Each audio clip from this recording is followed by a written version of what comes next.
तर नमस्कार मित्रांनो. तर आज आपण खेळणार आहे पबजी.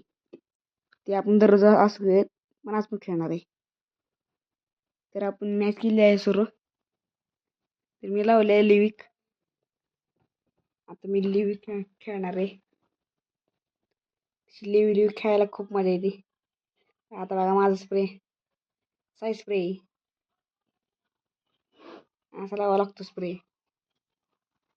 आता आपण प्लेनमध्ये आता आपण उतरणार आहे मिड स्टँडवर. आणि उतरले की तुम्ही फक्त बघा आपल्यावर काय सीन होतोय. तर मला बंदूक सापडून झाली होती. तेवढ्या पुढे दिसली युजी दिसली आणि पुढे 3 बंद. त्यातल्या एकाला डॅमेज बसला थोडासा आणि तिने केली माझ्या फायनल सुरू. मी पण तिला जरा दणक्या व्हायचं राहिल्या माझ्याकडे 8 गोळ्या. मी बघायला लागलो बंदूक भेटत्या तेवढ्याच भेटली ते डीपी. तर म्हणलं थोडं हिल मारून घ्यावं. पुढे झाले आपल्याला कामाला येईल. हिल मारले आणि कुठनं धाडस आलं गेलो समोर प्लेअर दिसल्यावर. प्लेअर बसला लपून आणि दणका दिला.